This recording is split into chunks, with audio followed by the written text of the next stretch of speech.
There we go.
fish. Nothing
When the pressure is on, words often become elusive. When that happens, even the most qualified candidate can bomb. At college, I studied economics and maths, so I have a good commercial awareness. I'd like to be able to use that in my career in the future. Tell me about a time when you worked in a team. How did it turn out? I was working on a big campaign. 2 weeks before the launch, a rival company released an almost identical campaign of their own. Great start. This sets the context for your story very well. I understand the situation we're in, and it sounds like quite a challenge too. What can you offer us that someone else can't? I think I have some unique qualities that are ideal for this position because I have a lot of experience with.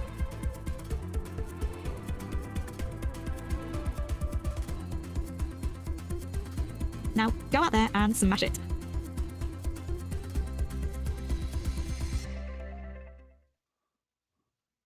Now that is quite interesting.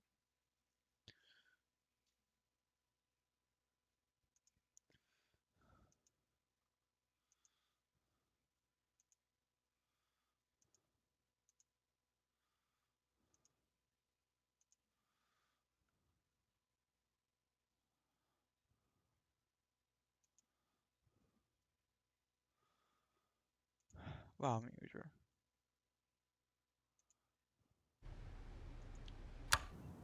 I'm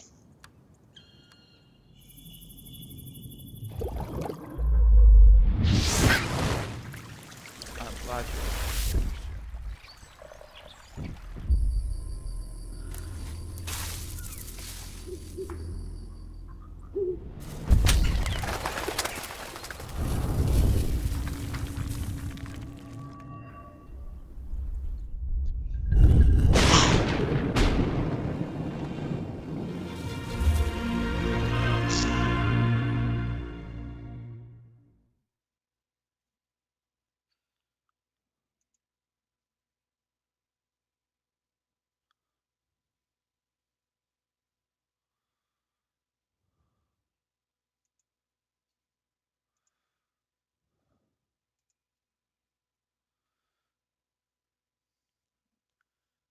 Nice.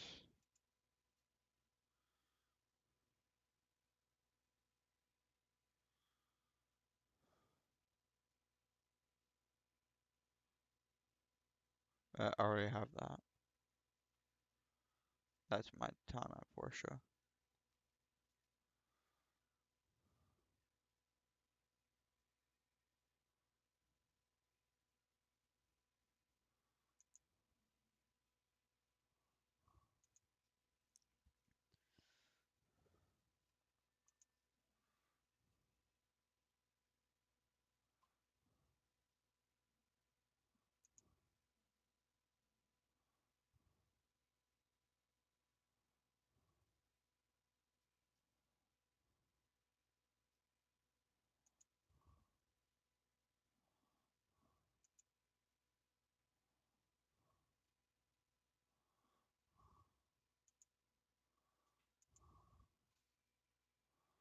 Good.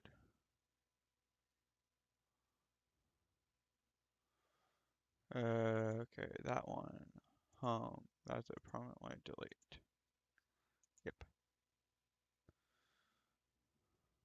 Okay. 2. Okay, that's going to download, so pretty much all of this will have to be transferred to the USB drive D. Yeah. Okay. Good. Delete. GameStop. What just arrived though? Horizon PS5. Wow. Maybe. No, thank you. There you go. Did I see free? Yes,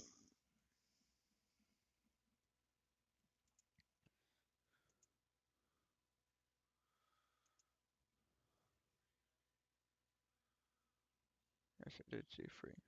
Oh, Jake Lippy. Added something for a story. So did.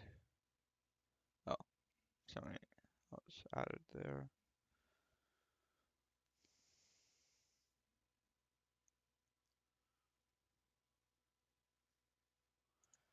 Of course.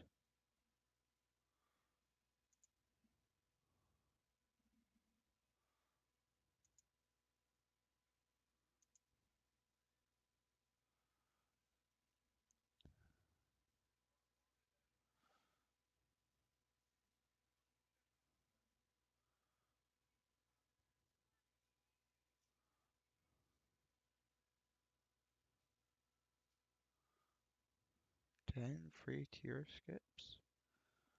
Ow.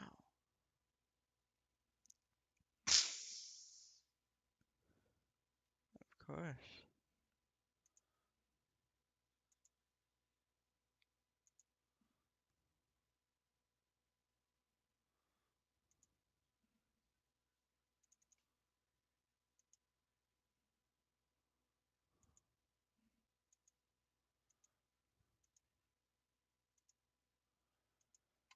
Okay.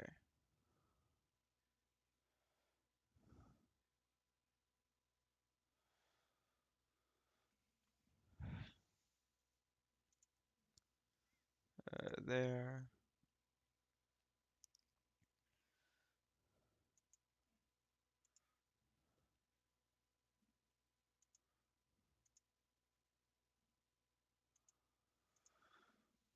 Control C. Scroll down. Scroll down. Ooh. Nice.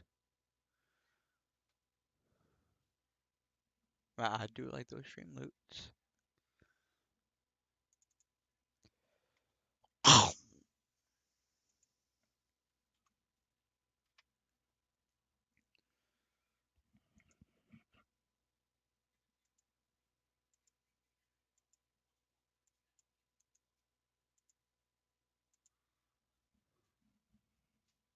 Okay.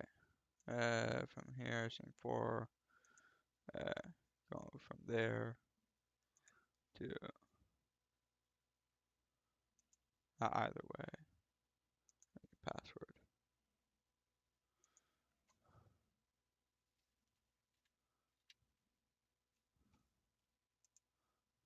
Copy. Control V.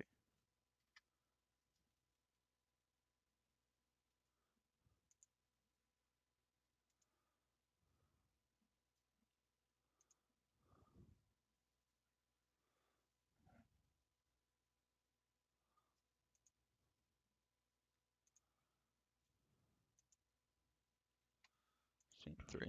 There we go. And I forgot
Goodbye, bench press.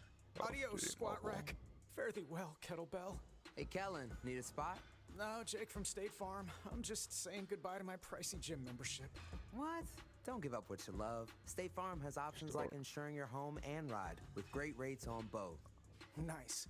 Hey, can I buy you a protein shake or a granola bar or... For surprisingly great rates, like a good neighbor, State Farm is there. Call or go to statefarm.com for a quote today. Disney characters and music reimagined by artists around the world. Harmonious, the wondrous new nighttime spectacular at Epcot. The world comes together tonight.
I More like Wild satisfying Tangent. than a cup of that freshly brewed premium roast McCafe coffee made from Apple. 100% No, Arabica thank you. beans. How Fair about any fork. size hot or iced McCafe coffee free when you use the McDonald's app? You even earn points good for more free McDonald's when you do. Ah, the perks of using the app. Free any size hot or iced coffee with any purchase. Ba-da-ba-ba-ba. Valid once per day through March 31st, 2022 with any purchase. At participating McDonald's, rewards program excludes delivery. McD app download and registration required.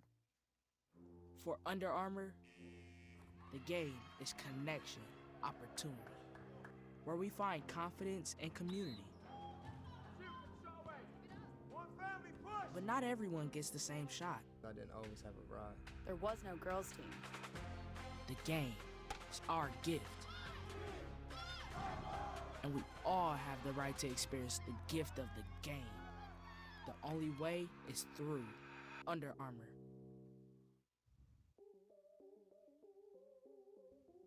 Wait, special cape for my rating? Of course. Nah. I hate my rating.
color activity, and so we were solving for a really complicated section of live streaming video that's way more complicated than just our talking heads here. Yeah.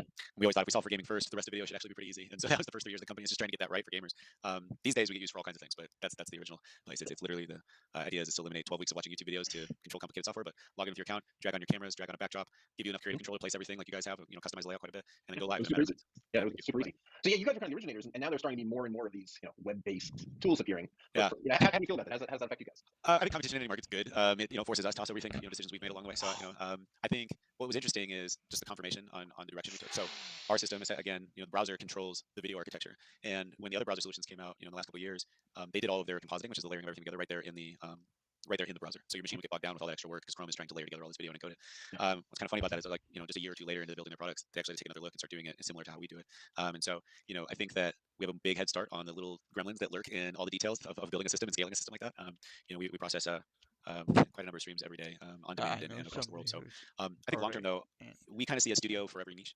If you're a music platform trying to build the best platform to live stream music on, you'll probably have different production needs, different features and buttons that you might need for a musician. Visualizers and stuff, right? Yeah, visualizers. Maybe you want to be able to kind of automate some bits of that based on the music or based on other tools that a musician might use that maybe a live events panel wouldn't use, or a creative streamer who's doing kind of digital painting and wants to share that experience. And so we're looking at ways now where our technology and everything we've learned for the last 7 years can actually power a bunch of studios and not just necessarily our own. Oh, nice. So do you have a software development kit that you're licensing out, or how does this work? Yeah, we've had an API for years. We called Livestream Cloud, and this is basically our cloud architecture available as a developer platform. But we've been exploring ways to allow people to use that cloud faster, and get to their end result. So if they want to build an automated workflow that composites, data on top of drone camera feeds or something, they can write that already with today's API. That's been out for a couple of years. But if you want to build a UI, I think we're working on toolkits, and I'm happy to talk to anybody about that. That will help you speed and spin that up faster, so you can focus on building the platform and community that you want to, and less on reinventing the wheel with yet another studio. So right. Yeah, nice. Okay.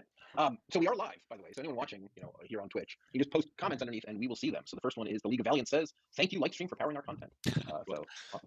I don't know if these things to appear at the bottom. Someone else will figure that out for us. Right? Cool. So Lightstream's been how long? 2016, or how long have you been around? 2014 is what I call our garage year. We were all kind of working online remotely together. 2015 is probably the first official year of the company, and it kind of grew from there. So probably roughly around 7 years. Okay. Yeah. That seems us. We shipped on mobile in 2016. And yeah. Before that we were kind of a Windows software company, and sort of nothing is the same since. I mean, I think like any challenging or good idea, it takes time to tune it. And then once you tune the actual technology, like will it work? You answer that question. It's like, well, will it work cost effectively? Will it work, scaled around the world? And so I think we're very proud of where we are today, and especially the architecture that powers all of it. But it has been every bit of that journey to get it to work as well as it does. So we're, I don't know if that's a similar story for you guys, but that's yeah. I mean, so our product is Speedify, right? It lets you use multiple internet connections in the background. Actually, maybe I'll just screen share for a second here. Will this work? Sure. Just so you'll get a sense.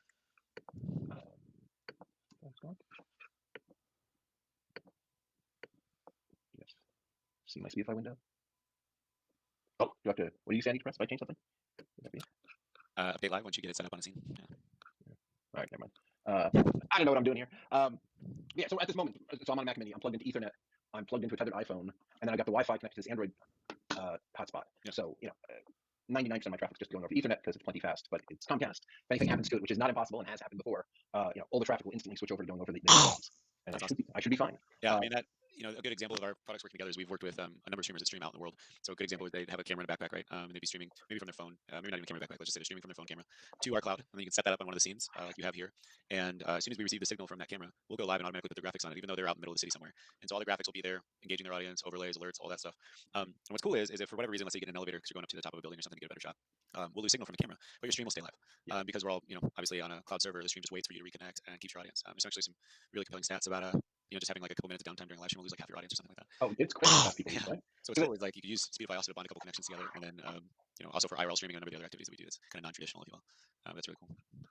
Yeah. I mean, so this kind of setup, Speedify is probably a little less important, right? I'm actually wired into an internet connection, but yeah, as soon as people start walking around, I don't know, basically don't know how you do it without Speedify because, right? I mean, the second you walk out your front door, you're off the Wi-Fi stream stops. Yeah. So kind of brutal. So streaming platforms, there's Twitch and YouTube and Facebook. Thoughts? I mean, I mostly think of you guys as being a Twitch streaming platform. How do you feel like they're each doing, and how does somebody pick which one to do? Well, I mean, I think it really depends on what you're trying to achieve. I mean, with Twitch, it is primarily a gaming audience that's looking for gaming content. That being said, a lot of our data shows that a lot of non-gaming content is growing like crazy across the platform. I mean, the list goes on. There's ASMR, there's just talking, there's I mean, even the crazy stuff like the hot tub streams, but there's a lot of non-gaming content that's on the rise across Twitch.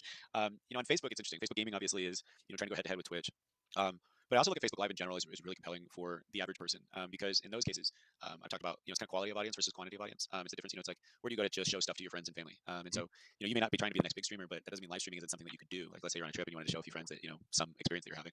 It's a cool way to go live to a group of people that you keep closer to you than strangers on Twitch or something like that. So I think there's a number of things that factor in when choosing a platform. YouTube's another one that I think has extremely powerful live streaming capabilities. They started on the upper side, like the enterprise side of live streaming. There's some really compelling things like most gaming content on the internet gets watched on YouTube. So if you're going to live stream, the fact that your VODs are already on the platform where a lot of people consume gaming content or other kinds of content already is another interesting reason you might choose YouTube over, say, Twitch. So it really just depends. And I think we see a lot of people try a few different platforms in the early days to kind of see where they're feeling it. But where I'm really paying attention, I think, is overseas, the consolidation and the expansion at the same time of several of these kind of mega platforms, which really dwarf some of the platforms here in the US in some ways. Which ones?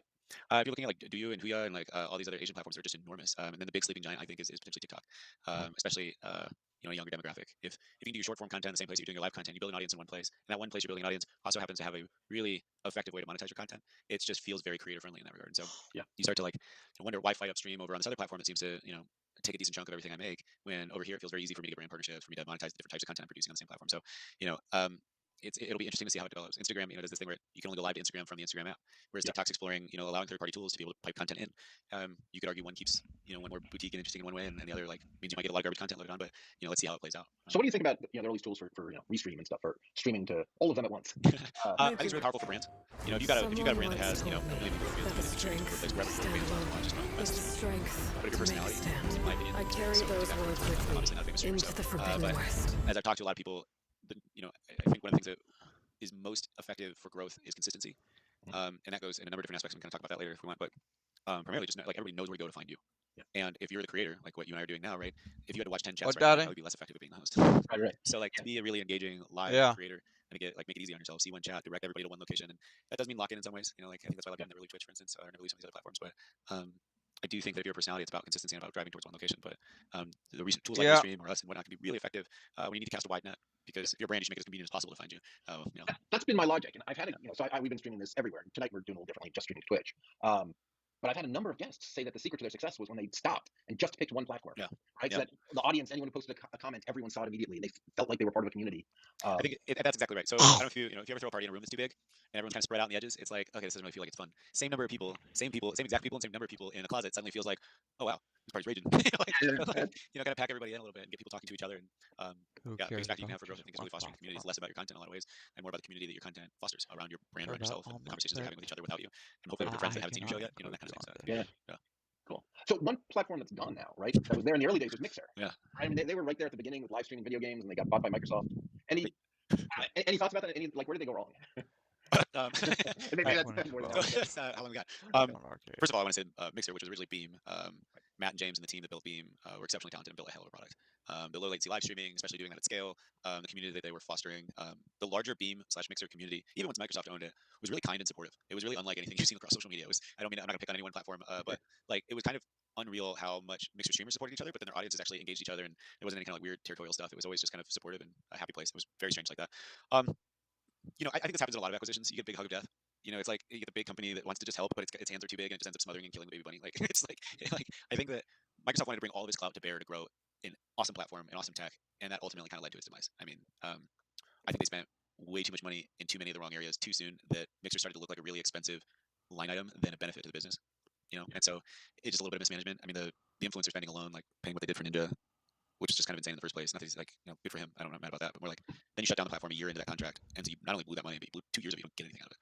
Like that's the crazy part. And so like just stuff like that. They needed to spend $30 million on their engineering team and their marketing team. At one point, our video engineering team was bigger than Mixer's video engineering team when we were partners with them. And they eventually outgrew us, obviously, because they got bigger. It was just like, I mean, they were really strapped for resources, and the money was getting spent on giant booths at the Brazil game show as opposed to more hiring for the team. So you had a lot of really smart, really kind, really dedicated people. I have nothing bad to say about a lot of the people that I met that worked at Mixer.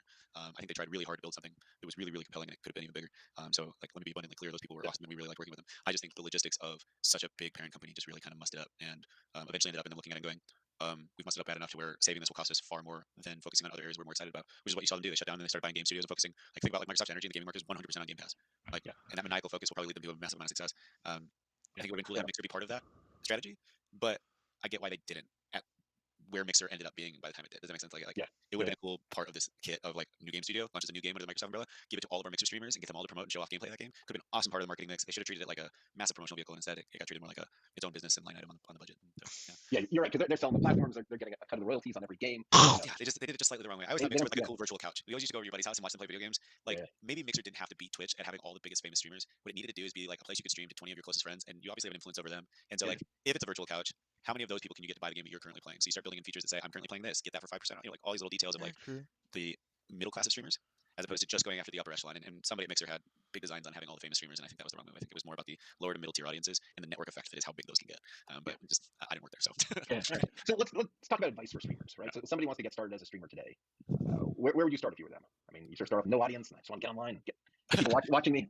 I mean, I think like anything in this life, I think the first question to ask is why. You know, what are you in it for? You know, are you trying to be the next ninja? Or are you trying to tell 20 people a great story every week?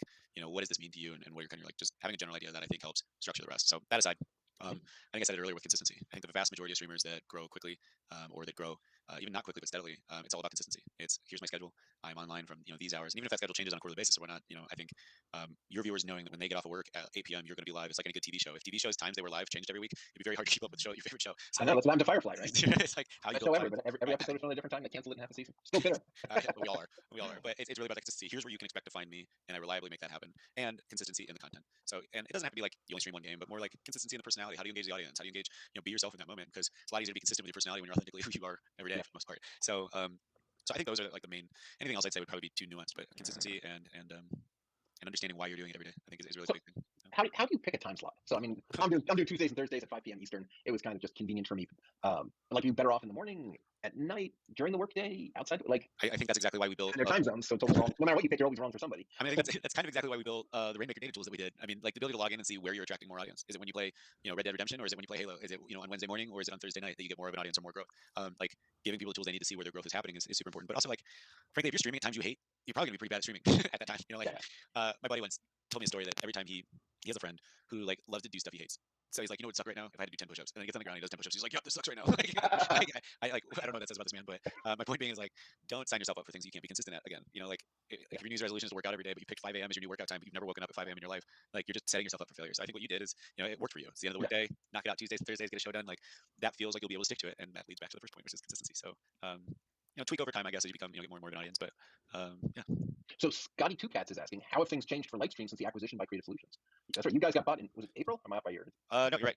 No, that's right. So April of last year. How have things changed for us? We're taking a longer term view, and if you've ever worked at a startup, you can be a little reactionary to what you're seeing happening in the business today. Instead of taking a step back and going, okay, well, we let this play out or that play out. Here's how. So one of the benefits of being part of a larger organization is that we get to look at kind of not just what should we do over the next couple of months to change, how do we help our creators, but if we were to fundamentally like rethink X concept, how could that play out over a couple of years? And especially how could that play out over a couple of years with new types of creators that we've been exposed to thanks to Creative Solutions. Now, Studio has been built largely for the one-person show.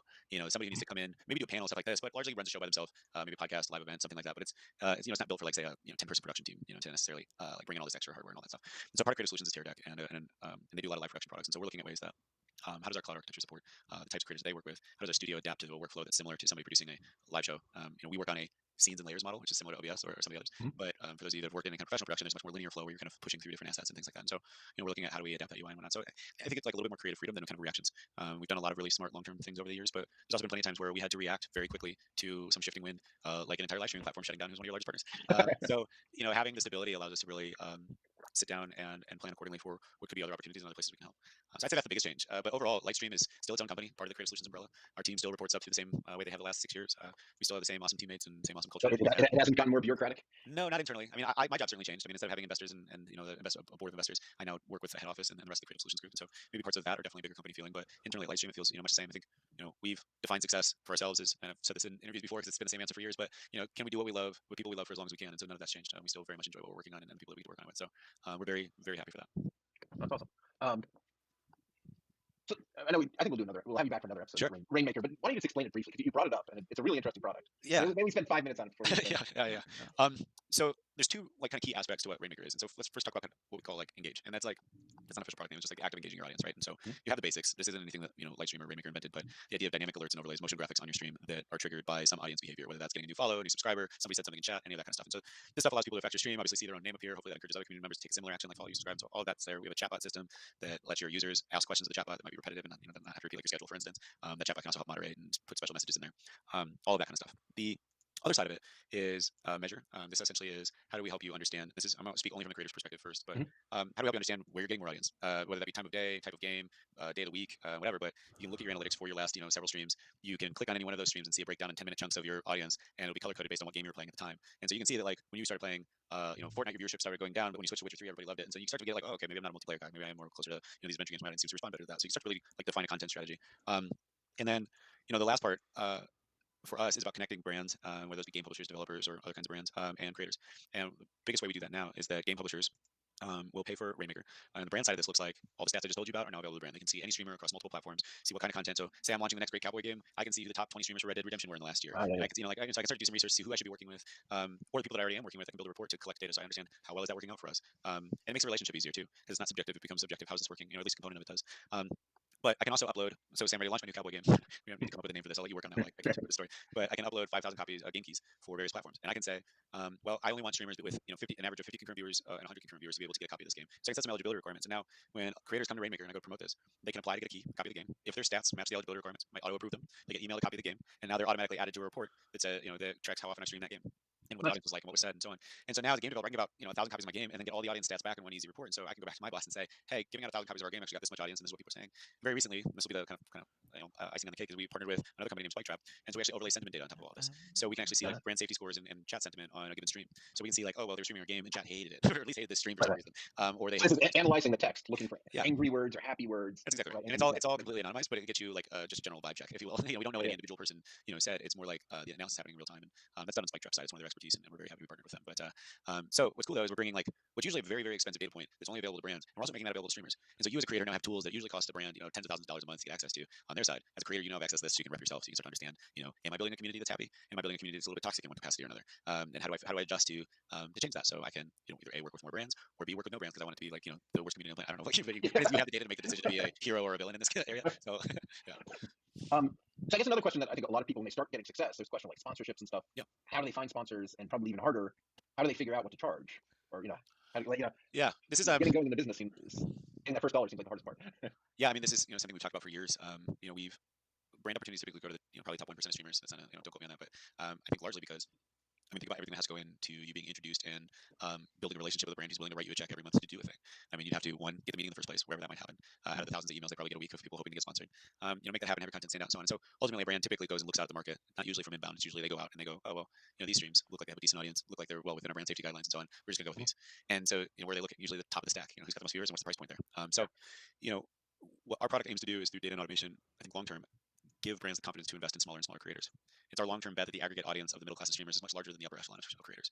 And it's not that the upper echelon shouldn't have brand deals or that they will ever hurt for them. They will in fact always have that opportunity because brands like Nike, who have unstoppable marketing budgets, will always exist. But if I'm like even take Lightstream for instance, we're a very medium-sized company. The ability to go out and say sponsor a few streamers is something that we're going to take and try to be as specific as possible about. Right? We need every dollar to count. And so looking at what creators are engaging their audience really effectively for us. Are they streaming to an audience people who typically play X type of games, do X kind of content? So like having the data and automation that gives me the confidence to invest more dollars in smaller creators, one, makes the money making opportunity available to like 80% of streamers instead of 1%.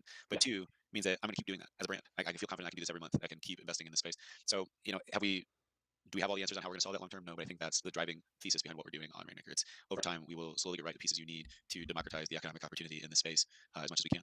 So the problem for big companies, is the transaction cost, right? You think if you're a medium-sized streamer, if they give you $1,000 a month and you manage to sell $3,000 a month worth of their game, that would be a good deal. They're tripling their money. But it turns out like they have to have people negotiate the deal with you. They have to check in whether or not you really did what you said. They have to check all these things, and in the end, they have to. A big company will spend thousands of dollars every month just verifying that their partners are behaving themselves and doing what they said, and all that stuff. So they can't just do small deals with you, right? Right. I mean, it's like cost prohibitive. You can't have a relationship with 1,000 creators, right, to spend the same amount of money. And so I totally agree. I think that's one of the reasons why our game key feature is so popular with a lot of the publishers that we work with. Is the old way of doing it was, Marketing and Steel Series. When I was there, we would sponsor several esports teams. We'd have people watch those streams to make sure they said what they said they were going to say. That they placed the logo in the corner, that they didn't skew that or like put it in the wrong spot, that they talked about the keyboard at some point in their stream, and so on and so forth. And so it's just like this manual verification process. And so the sponsorship becomes probably double what it is in just monetary value to the creator. So if you can automate as much of that away as possible, that's either A, more money that can go to the creator, or B, more money that the brand saves to invest at a later date. Either way, that money continues to flow into the ecosystem. I think that's a really compelling way of looking at it. Cool. So one thing we talk about a lot is stream emergencies, right? These are spots where you're doing a live stream and the technology just fails you. Internet connections or really anything else.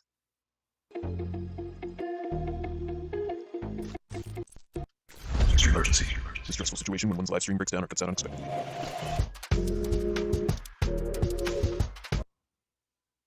Boom. And there you go. Technology gone wrong. It was a simulated gone wrong. A message from our sponsor. But Stu, seriously, you got any live streaming technology disasters? Disasters? Or near disasters? Yeah, I mean, I think the nature of the business is something always goes wrong to some degree or another, and like I think half the game is not preventing it, but just having quick mitigation methods. But we did. I don't know if I'm allowed to say their name or not, so I'll go on the safe route and say we did a one of the most prestigious music award shows in the U.S. at least, but definitely internationally as well. We did the red carpet stream for that show in partnership with IBM Watson and a few other folks that were involved. And so they had a production truck on site that was streaming up and off the premises. So there was obviously interviews happening and so on the red carpet. And we were responsible for receiving that feed from the red carpet, compositing on. IBM Watson was watching the stream, so the supercomputer was watching the stream and doing. Do you remember VH1 pop-up video? Yeah. So Watson's job was to like recognize a celebrity and then pop up an interesting fact about them. It did it really well. So I'd be like, oh, this person won one of these awards and blah blah blah. And so we were layering on the graphics that system would produce. And anyway, for whatever reason, we tested for several days in advance. We went live, and there was a network blip, and the guy in the truck had an aneurysm, like freaked out. The stream would go down, and luckily we had set up a redundant server doing the same work in a different region, and it auto flipped over. And the only person who noticed this blip in the entire broadcast was going down was the guy in the truck. He let us know that it happened, but the automatic failover actually worked as it was planned. But we didn't think we were going to need it, and sure enough, there it was on the very first flip of the switch to turn it on. It needed to flip over, so could have been bad, but the show went on and everything was fine. So, a lot to be said for redundancy, right? Yeah, have two of everything, yeah. and have them ready to go. Right. So yeah, I'd say that was probably what could have been our biggest public stream emergency. But nice. So do you stream yourself any? I mean, I see you're interviewed all the time. Yeah, sometimes. So we do a stream as a team. So Livestream will stream some games. We just play a game together for the community and hang out. Usually once a week or a couple times a month at least. And then I have done a bunch of music streams over. You DJ, right? Yeah, from time to time. So love a good dance floor. So I have a little fun doing that. But nothing like consistent or that I'm like trying to start up a music channel or anything for. It's more just like when the mood strikes, it'll be a little fun to put on some music today. So, but yeah. By the way, we're live, so if you have any questions for Stu, just post them underneath. And if you're interested in this sort of thing, me talking to interesting people doing stuff with streaming, follow us. We're not trying to sell anything here. Well, vaguely I'm trying to sell Speedify, but we're not charging anything for the content. So follow us. Right. And Stu, of course, is CEO of Lightstream. So what streamers do you actually follow and watch? I typically watch some of my friends. So I've got a few friends that are streamers. So I'll tune in to check them out and see what they're streaming. So Optic Diesel, my car's a longtime friend of mine. So you can check him out at Twitch TV, DI3SEL. And then Mrs. May is also a good friend of mine. She streams on Facebook. But occasionally I'll tune in to watch her. But that's mostly because I miss them, and so it's easy to tune in and watch the show. They live in a different city than I do, so sometimes when I'm clicking around, I happen to see their live, I'll tune in. And then my buddy Tucker, he has a specific show that I like to watch, which is Premium Internet. His name's Jericho on Twitch, but he kind of scrolls through various internet content. It's usually pretty good to have on in the background while I'm getting a bunch of stuff done. So yeah. Does he mock it or? Yeah, well, he's either because his community recommends it, and so it's like he's either mocking the content or the person who submitted it because it's not funny. Like something like that. Like yeah, but it's pretty good to like. It's not anything you have to like really watch. You can kind of glance over it from time to time, so I enjoy it. All right, so go ahead. I was going to say, Kane is asking you a question. If you want, you can take it. What activity or hobby do you wish was live streamed but is not? That's a good question. I feel like a lot of the amateur sports get live streamed well, and music for the most part does. Although music's really lacking, I think, the potential that music streaming has, because I think like more venues could do live streaming, but like as a promotional tool. So like say you weren't thinking about, you want to see who the opening band is right tonight over at like Shuba's Tavern or something like that. So you could go live at the beginning and just skip the headliner. Just shut it off. Like you have to come down to check out. Like if you want to see the show, you got to come down. But it could be like I just see some really interesting ways that venues could use this. As like if I haven't quite gotten out the door yet, I can tune in and kind of hear like what's something. But hobby that isn't live streamed, anything that skiing, I guess. But that would only be like, there's probably somebody. I mean, it's funny. We're talking to somebody right now about live streaming some skiing competitions and the challenges, a number of things. But I've always loved ski movies as a kid, like the real Daredevil ski movies and stuff like that. I just always wondered if you could have like good first-person content of somebody like skiing for the day. It could be kind of actually fun to tune into for a while. But I can't think of. I'm having a hard time thinking of things that aren't live streamed. I mean, like they live stream everything from Eagle's Nest to like it's like all content has been tried. I'm pretty sure. Yeah. Kane, I'm curious. I'm curious if you can answer the same question, Kane. So drop it in chat. What are you missing, Kane? Yeah, exactly. I love that all the rocket launches now are live streamed. Oh, I watch right? it. Yeah. Paradeck actually, our sister company, I guess it would be, here at Creative Solutions, does a lot of work with SpaceX team to get those things done. So yeah, it's pretty cool. As a young nerd, I never thought I'd be able to get so much detail and production around something that I love. It was always something you just heard about or you saw on broadcast television. All the detail you get all of launch day now, and you get all the data. Yeah, you watch for hours. Sometimes I do. I like the idea of a choose your own adventure. Like, do I take this run or that run? Yeah. I've been a lifelong skier. Maybe I'm the guy to do this. Like, I need an earpiece. I need to be able to see chat. Like double diamond. It sounds like a great way to get injured, but that's my first thought. But I'm gonna win. So it's 2022. Who would have thought? You guys have goals for the year? Personally or for the business? Personally, not specifically for the year. I think I'm always trying to stay focused, take better care of myself, all the usuals. For the business, I think we're looking at for years it was studio needed to make the experience of OBS easier. It was like, okay, OBS is out there, it's a great piece of software, it's its own thing, but it can be very difficult to learn right off the bat. It's not impossible to learn, obviously, but it's just like if you just it can be a stepping stone, or rather a hurdle to overcome to learn this piece of software that can do anything you want if you can only grasp it. And so name of the game for our first few years was like, can we help you get to a professional, good feeling live stream in a shorter amount of time and much more, and then provide you things like Green Room was what we're using now is way ahead of its time. There was nothing else that had it when we came up with it in 2015. So all that to say that I think the strategy has shifted now to say, well, studio's not going to be the one-stop tool for everybody, and neither is OBS and neither is a lot of this other software. You can build something powerful, and yes, it can be used for anything, but I think there are, say I'm building a live events platform, and my job is to provide a really cool front end experience for attending a live event, right? But my customers are people who want to put on a live event, but now I need to tell my customers to go learn Lightstream or go learn OBS or go learn vMix, and then you can stream my product and get value out of my product and then stream to your audience. And it's like, then we talked to a bunch of these companies, and the more we talked to them, it was like, what about this concept of being able to just have a Lightstream studio inside of your virtual events platform? So your customers come to throw in a live event, and the tools they need, which is probably far less than what our Lightstream studio offers. The vast majority of like putting on a panel or something like that, it's probably less feature rich than our gaming first detailed product that is Lightstream Studio. So you can build a boutique or that's the wrong word, bespoke experience for what your customers want to do to have success with your platform. And so we see live streaming, creative, music, virtual events, podcasting, and all these production workflows are going to differ, and the integrations you want for each of them are going to differ. And so we're looking at ways to have more things powered by Lightstream.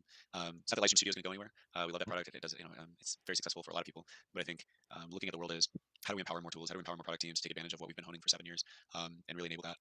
And we have dozens of projects in the works with outside parties that are on their way to building those kinds of experiences. So that's what kind of our big goal next year is how do we take what we know, what we've learned, what we've built, and empower other product teams, with those capabilities, so they can do what we've always intended to do, which is to empower more storytellers and grow the communities in which they tell them. So. That's great.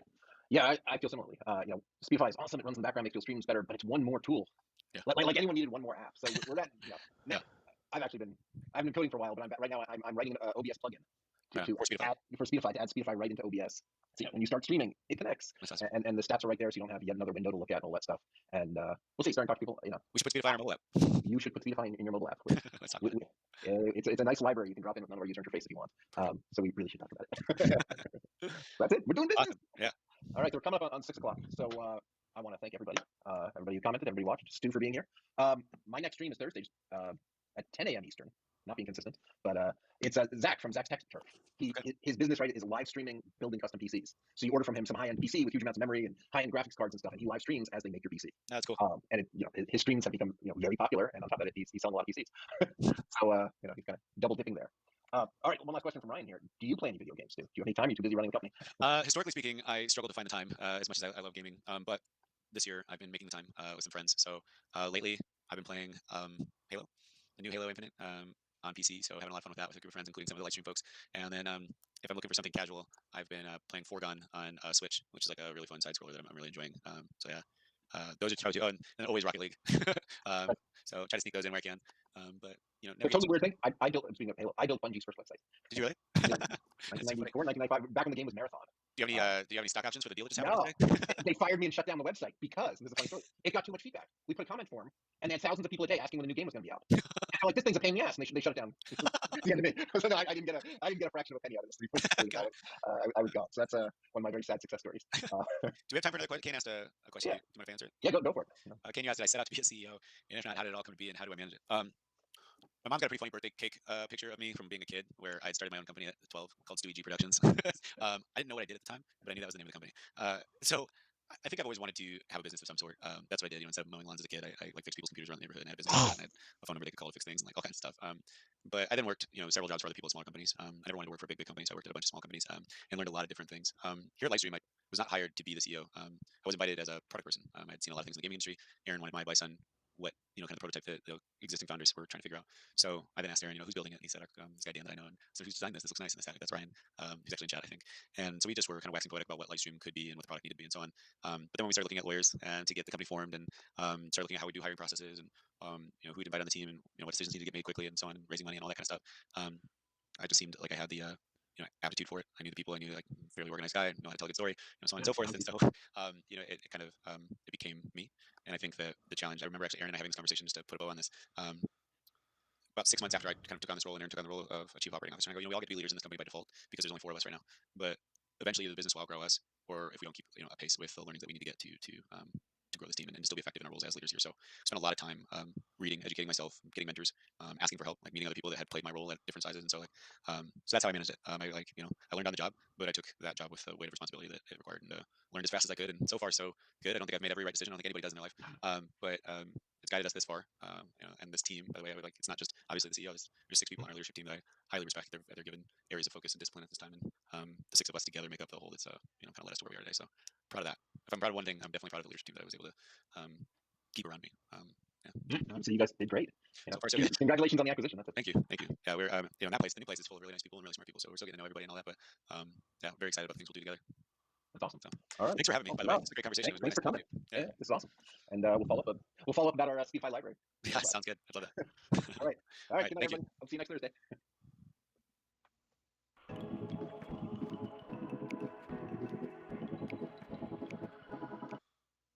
Okay.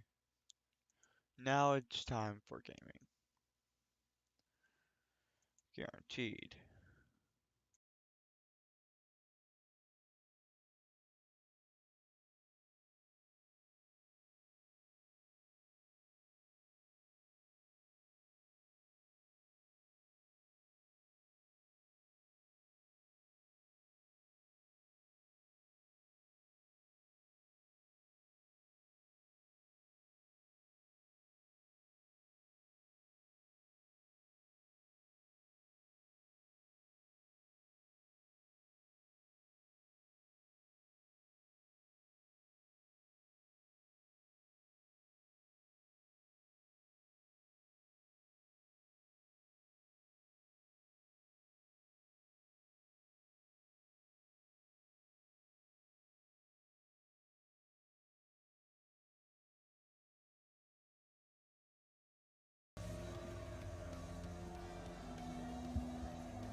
Yeah.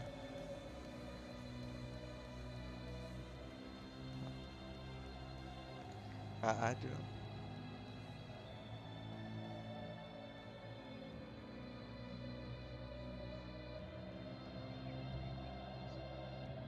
Mommy, I'm not gonna answer. Hey, boss. Got a minute? I wish. Well, the economy. It's not great. If you want to raise David, that's not in the budget. Mommy! If I told you 3 companies have reached out to me. I know, you're a great worker. Well, since I like that alarm clock. It's okay if it does not die from I did say 3 flash. companies. 10%? Well, do you see the tabs that would have went in? Okay, 15%. Like those holes for the tabs? By the way, David, what company Well, that's kind of what happened. Those tabs broke. That's right. I'm slightly protective over my chemicals. Thank you, Phil. I love my job. I know. But I'm just slightly protective over my holes on my chairs because these are good hiding spots on occasion.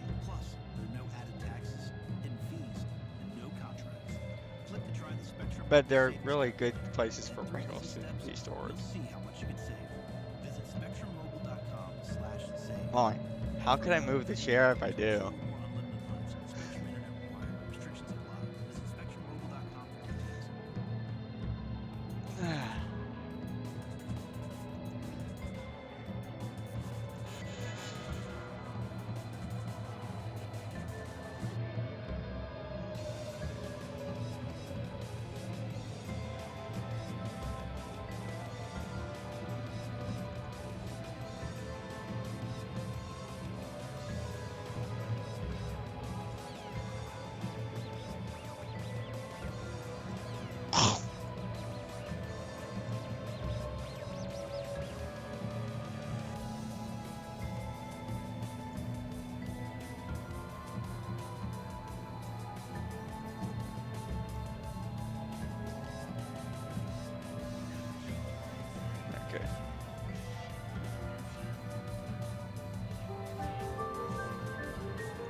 medium, hot,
that's food, bro.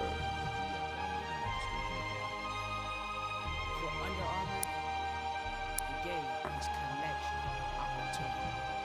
Where we find confidence and community.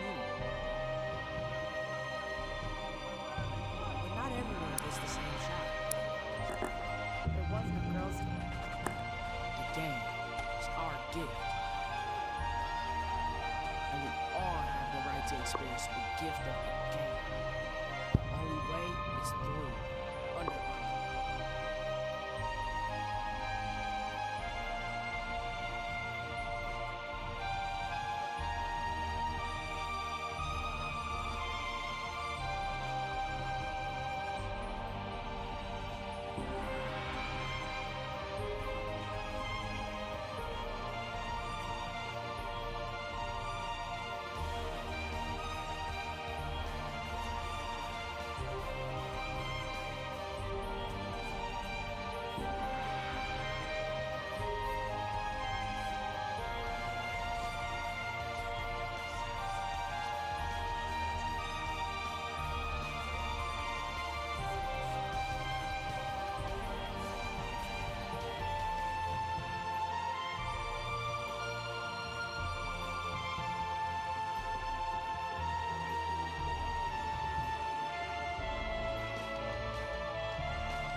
experience the gift of the game.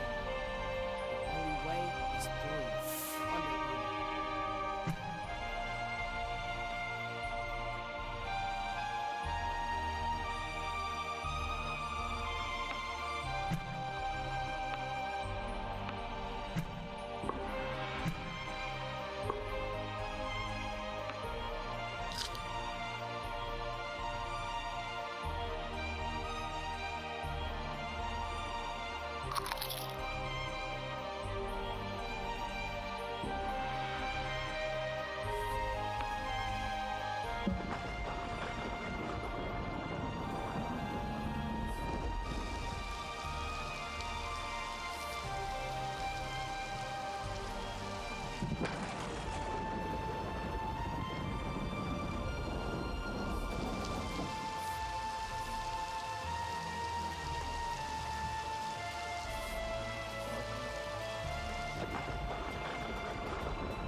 to experience the gift of the game. The only way is through Under Armour.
What can I do to help make my business more productive?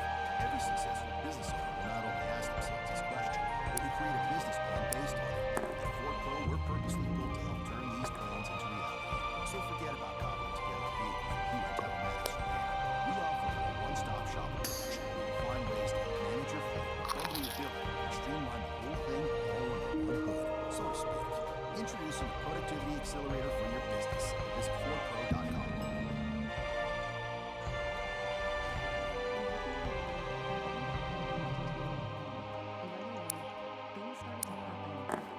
Oh. Smoke coming out of the suit. Things would be thrown about on the floor. A year later, they burned up dead under mysterious circumstances. It's right now on Crime Show.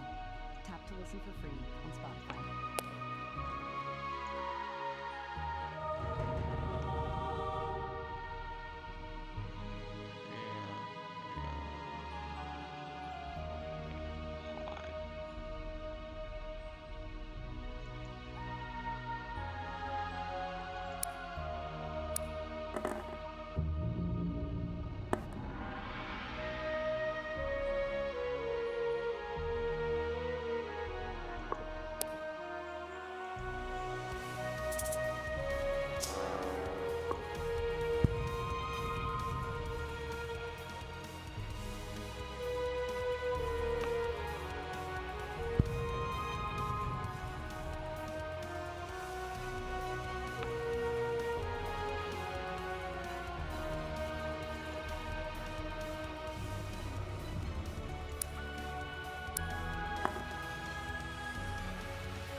Hey Weirdos, it's Ash and Alina from Morbid. We're hosting a new Parcast original show. A new show. Basically, we take the craziest crimes and the most disturbing criminals we could find, and we'll count down the top 10.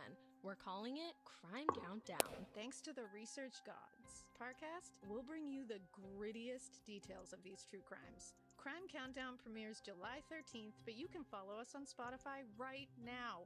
We'll release something new every Monday. The Big Hit Show is a new podcast from Higher Ground and Spotify. A big hit is what happens when a single creative act goes out into the universe and gets noticed by billions of people. And sometimes it's so good it changes their lives. Our first season is out now, and it's about the saga that people love to hate, Twilight. Then, coming in February, Kendrick Lamar's album To Pimp a Butterfly didn't just change hip-hop, it became the soundtrack to a movement. From Higher Ground, it's The Big Hit Show with me, your host, Alec Papademos. Listen free only on Spotify.